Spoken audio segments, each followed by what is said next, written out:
Hello friends, Radhe Radhe आप सभी को।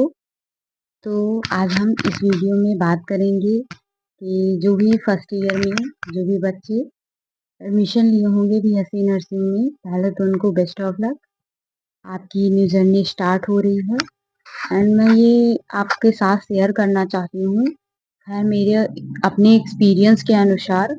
अपना एक्सपीरियंस पूरा शेयर करते कि क्या क्या हुआ था, बट वो करेंगे तो वीडियो ज़्यादा लंबी हो जाएगी, इसलिए मैं अपने एक्सपीरियंस के अनुसार जो जो गलतियाँ होती हैं, जनरली मतलब वो गलतियाँ मिस्टेक्स हो जाती हैं, तो एक्सपीरियंस से जो हमें अपने अनुभव से पता चला कि हाँ ये मिस्टेक्स फर्स्ट ईयर में नहीं होनी चाहिए, तो उन सभी विषयों पर हम बात करेंगे, तो जिससे कि आप सभी को भी पता चल जाए कि हाँ फर्स्ट ईयर में आपको ये गलती नहीं करनी है।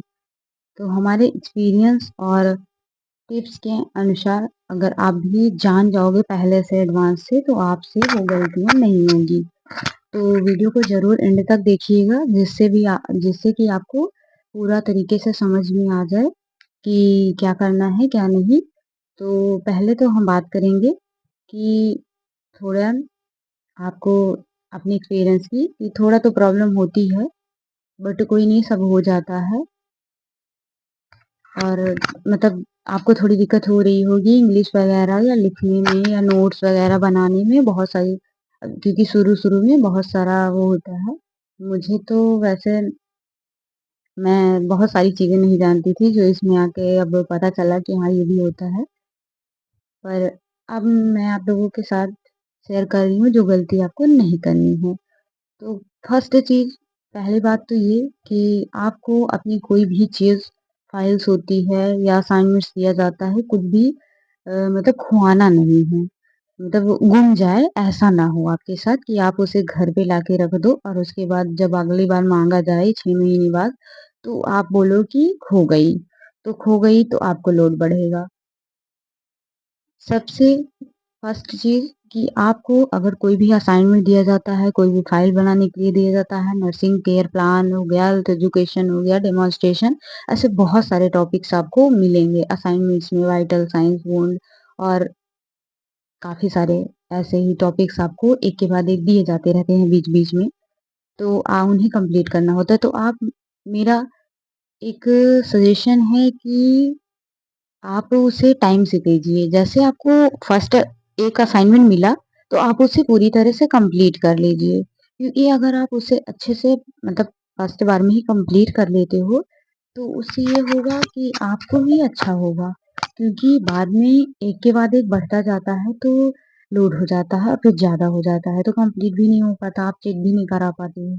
और फिर बहुत सारे लोग को मतलब हम लोग को भी ये नहीं पता होता है कि जैसे असाइनमेंट एक मिलता है, उसको फिर करने के बाद मैम से मतलब चेक कराना होता है, मैम या सर से।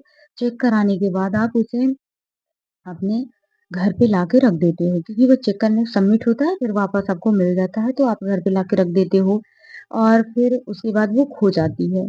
तो बिल्कुल भी ध्यान देना है कि आपकी कोई भी फाइल्स हो, असाइनमेंट्स हो, कुछ भी खोना नहीं चाहिए। क्योंकि वो जो है आप फर्स्ट सेमेस्टर में भले प्रैक्टिकल नहीं दोगे, लेकिन जो पूरे ईयर का आपकी जो फाइल या असाइनमेंट बने हुए होंगे, वो सारे एक फाइल में इतनी मोटी सारा फाइल लगेगा, उसमें उसे कोबरा फाइल बोलते हैं। एक मोटी इतनी फाइल बन जाती है, उसमें सारे पेज एक के ऊपर एक मतलब लगा के ऐसे सेट करने देने होते हैं।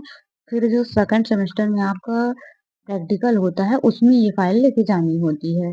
तो फिर आप कहाँ से लाओगे? अगर आपका खो गया रहेगा या गुम जाएगा या आप बनाए नहीं रहोगे, तो बाद में फिर टॉपिक भी नहीं ढूँढने से मिलते हैं, क्योंकि बहुत सारे टॉपिक्स मिल गए होते हैं तब तक। मतलब पूरे साल में इतना सारा टॉपिक्स हो जाता है, आप कितने-कितने को खोजोगे? तो इससे अच्छा है कि आप पहले से जान जाइए कि आपको हाँ, एक भी खुआना नहीं है। अच्छे से सबको वापस चेक करा के लाने के बाद अच्छे से रखना है। तो पहली गलती ये बिल्कुल मत करना। एंड दूसरी कि एक लॉग बुक होती है, आपको अभी मिल भी गई होगी या फिर ना मिली हो, बट मैं बता दे रही हूँ कि हाँ, एक लॉग बुक होती है, ऐसे पतली सी एक बुक होती है, जो कि वो लॉग बुक बोलते हैं उसे, मतलब वो प्रैक्टिकल बुक होती है। उसमें हर सेमेस्टर का टॉपिक वाइज़ डला होता है, इसमें इंटरनल और एक्सटर्नल दोनों एग्ज़ाम में हमें फाइल लेकर मतलब सॉरी प्रैक्टिकल एग्ज़ाम में तो प्रैक्टिकल में वो लेके जाना होता है, लॉगबुक भी लिए रहना होता है, तो उसमें से भी जो कुछ टॉपिक्स लिखे हुए होते हैं आपके सिलेबस से, तो उस टॉपिक से भी हमें प्रोसीजर उसका जो भी है सब कुछ पूछ लिया जाता है, तो हमें एक्सप्लेन करना होता है, तो उसमें से भी प्रैक्टिकल में टॉपिक पूछे जाते हैं, तो आप उस टॉपिक को सुना देते हो तो वहाँ पे सिग्नेचर टीचर कर देता है, आपका टीचर स्कूल वाला। और बाकी एंड में तो जो प्रैक्टिकल होता है तो वो टीचर तो पूछते ही हैं उसमें से, और उसी पे आपका जो प्रैक्टिकल का मार्क्स होता है वो लॉग बुक पे ही दिया जाता है, और एक्सटर्नल इंटरनल सारे टीचर प्रिंसिपल सब उसी पे सिग्नेचर करते हैं। तो उसे भी आपको गायब नहीं करनी है, क्योंकि वो लॉग बुक जो होती है एक ही बार मिलती है। अभी मेरे पास है नहीं, क्योंकि मेरी कॉलेज में सबमिट है, वरना मैं दिखा देती आप लोग को कि किस तरह है वो। बट बाकी आप लोग जान ही जाओगे, सब मिलेगा तो आप लोगों को। बाकी उसे भी 4 साल पूरा सेफ रखना है, तो उसे 4 साल बिल्कुल आपका गायब नहीं होना चाहिए, क्योंकि वो 4 साल रखना है। और हर हर साल हर बार प्रैक्टिकल में काम आएगा। फर्स्ट सेमेस्टर में आपका भले एग्जाम वो प्रैक्टिकल नहीं होगा, बट सेकंड से स्टार्ट हो जाएगा, तो पूरे हर से एक सेमेस्टर में प्रैक्टिकल भी होगा एंड एग्जाम भी होगा। तो ध्यान देना है, बिल्कुल ये गलती नहीं करनी है। एंड तीसरी चीज सबसे मोस्ट इम्पोर्टेंट, जैसे कि सेकंड ईयर में, जब आप सेकंड ईयर में जाओगे, जैसे कि मैं इस टाइम सेकंड ईयर में हूँ, तो MSN सब्जेक्ट एक होता है, मेडिकल सर्जिकल नर्सिंग। तो मेडिकल सर्जिकल नर्सिंग जो होता है उसमें जो है डिसीज के बारे में हम पढ़ते हैं, डिसीज के साइंस सिम्टम्स एंड जो भी होता है सारा कुछ, मतलब फुल डिटेल में उस बीमारी के बारे में हम पढ़ते हैं। तो उसके लिए आपको एनाटॉमी एंड फिजियोलॉजी, जो फर्स्ट सेमेस्टर के आपके फर्स्ट सेमेस्टर में ही है, मतलब फर्स्ट ईयर के फर्स्ट सेमेस्टर में है, उसे आपको बिल्कुल ध्यान से पढ़ना है। आप एक बार सोशियोलॉजी और साइकोलॉजी कहीं काम नहीं आएगी, उसका सिर्फ आप एकेडमिक एग्जाम दोगे, उसके बाद वो नहीं, वो छी जाएगी। लेकिन एनाटॉमी एंड फिजियोलॉजी ऐसा सब्जेक्ट है जो आप उसकी प्रॉपर नोट्स बनाना, और ध्यान से कोई भी इसकी क्लास ना हो, मान लीजिए अपने मतलब कोई टॉपिक ना पढ़ो या ऐसा कुछ ना हो कि स्किप कर दो उसको, सारा कुछ आप अच्छे से पढ़ना, नोट्स भी बनाना एंड जो भी बुक होती है उसको भी सेफ रखना। वो नोट्स एंड बुक आपके सेकंड ईयर में बहुत ही काम आएगी, क्योंकि थर्ड सेमेस्टर में आपको ये MSN पढ़ने के लिए पीछे उसका एनाटॉमी एंड फिजियोलॉजी का बेसिक पता होना चाहिए, क्योंकि नहीं पता होता है तो नहीं समझ आता है।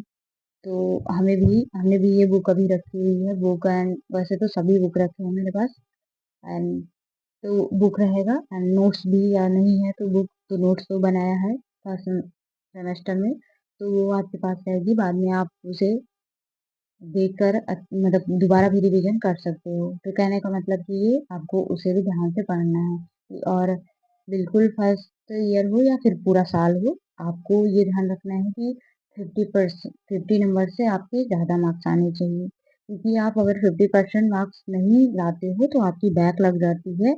एंड ऐसा कोई भी नहीं चाहता, मैं तो कहती हूँ कि हमारे किसी भी फ्रेंड्स या जूनियर सीनियर्स किसी का बैक ना लगे। बैक लगने से बहुत प्रॉब्लम होती है, मतलब डबल सिलेबस पढ़ना पड़ जाता है, इसका भी एग्जाम दो उसका भी। तो किसी का भी मैं नहीं चाहती कि बैक लगे। एंड आप लोग बाकी जानते ही हो, एंड अच्छे से पढ़िए, किसी का भी बैक नहीं आएगा। बाकी जो भी गलतियां हैं आप इन्हें अच्छे से समझ लीजिए कि हाँ ये आपसे गलतियां ना हो, क्योंकि जनरली हो जाती हैं, तो टीचर तो हर एक चीज को बताते नहीं है, तो ऐसे गायब हो जाता है, या फिर हम लोग गलती कर देते हैं, फिर बाद में गलती किए हैं तो किसको झेलना पड़ेगा, हम ही लोग को करना पड़ता है। तो अगर लापरवाही शुरू में ही करेंगे या फिर इधर उधर घुमा देंगे तो आ देंगे, तो बाद में किसी प्रॉब्लम होगी, हमें आपको होगी, तो इससे अच्छा है कि गलतियां ना हो। तो आपको हमारी वीडियो पसंद आई हो तो लाइक ज़रूर कर दीजिएगा, एंड अगर आपको कोई भी डाउट होता है तो आप कमेंट में हमें बता सकते हैं। थैंक यू सो मच, मिलेंगे अगले वीडियो में। Bye bye.